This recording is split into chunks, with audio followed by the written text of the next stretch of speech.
Hello, my name is Katie Groves, and I am a survivor of the child snuff industry. This video is about my experience growing up in a child snuff ring known as Uncle Sam's Snuff Factory. This ring was located in Central Texas, and I will speak about it in the past tense only because I do not have current knowledge of its existence. But that does not mean I have any reason to believe that it has been shut down. Based on my hazy recollections, hazy because of the torture, the dissociation, the drugging, etc., the MKUltra programming, I cannot give you an exact location, but I know that it was somewhere in Central Texas. My home was in Austin, and I recall the drives being about 45 minutes to get to this place. I recall it being in farmland, the entrance at least, but most of the ring being underground. Many people have a hard time believing that child snuff exists, that even snuff exists, then let alone that high-ranking government officials and military agencies orchestrate it. To believe that there are deep underground military bases that commit mass genocide against children, film it, and sell it on the black market for quote-unquote gore whores, snuff fiends, slop sluts, snuff kings. To watch it is unfathomable to most people. Unfortunately, that is reality, and that is a reality I know too well. I spent the first 17 years of my life being taken to that place on a near daily basis, sometimes held for longer periods of time, in which I was incarcerated, did not know if I would ever see daylight again. I've witnessed thousands of murders, largely of children of color, who were systematically targeted for their race by the white supremacist government, which runs the United States.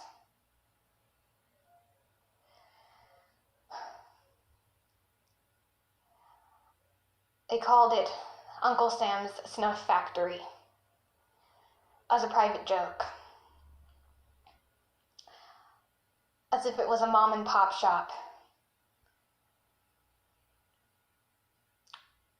a local business. Uncle Sam was supposed to be a friendly figure, a figure in American propaganda, supposed to look at like a father, like a friend. The Snuff Factory, also known as the Genocide Factory, is the very literal definition of hell on earth. It is not unique. There are other places like it all over the world. I have been trafficked there as well. But what I can say is there is no place like Uncle Sam's. It is one of those places where a person can get literally anything they want for the right price if they have the connections to be there. I have seen wealthy, aristocratic white women ordering children of color on menus to be delivered dead, cooked on platters in a wing of the place they called Cannibal's Kitchen. And the reason I'm alive and the reason I survived is because I was born into an organized crime family involved with the CIA who ran this operation. And I had the genetics, the family background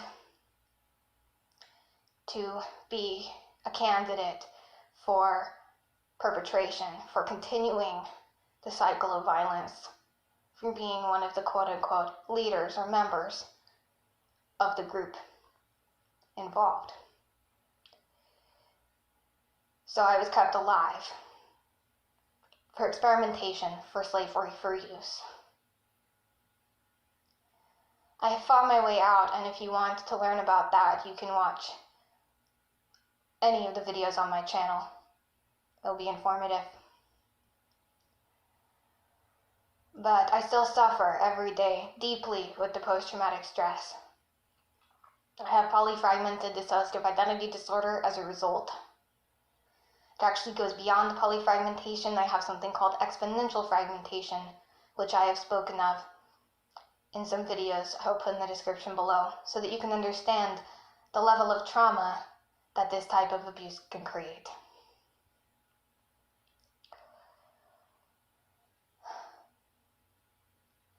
I weep for my brothers and sisters in this place, the ones who are undoubtedly still alive and suffering there. I weep for the dead, but death is a merciful option in a place like that.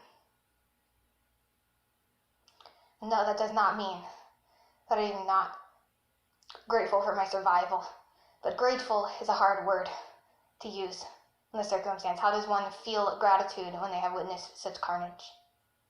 Because we're not just talking about death, we're talking about the worst possible ways to die. Children being boiled alive in shit and piss that predators paid to donate into iron tubes. We're talking about children cut apart, fed to other children for people's sexual gratification. And most don't want to look at it, and I do not blame you. I do not blame the survivors of this abuse who stay dissociated, who remain used and enslaved because they cannot look either, because they cannot come to terms with their experiences. And I do not blame the general public who will not look. But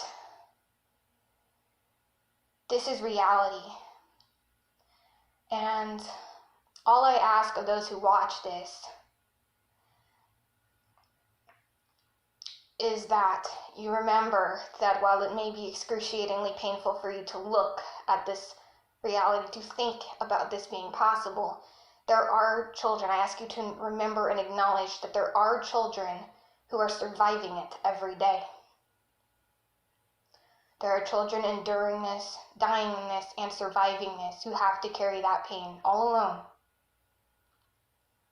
And if they can do that, maybe you can muster the strength, if you have it, to look, to think about it just enough to get involved in some way to stop the madness.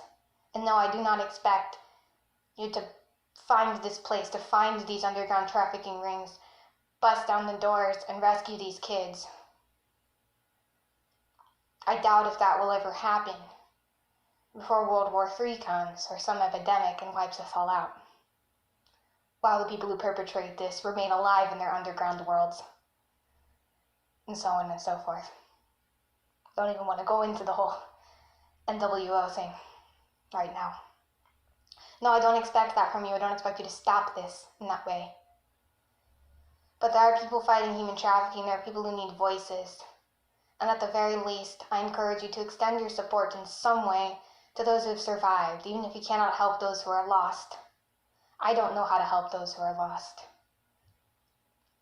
But there are people like me, and no, I'm not asking for myself, but for everyone.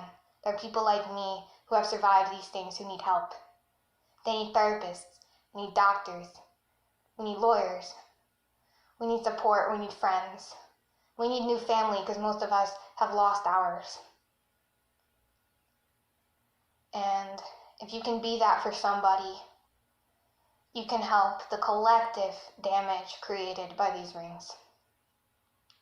And hopefully one day that collective spirit will be strong enough to take this stuff out at its source, to go down into the trenches and actually rescue the majority of the children in child trafficking who never make it out.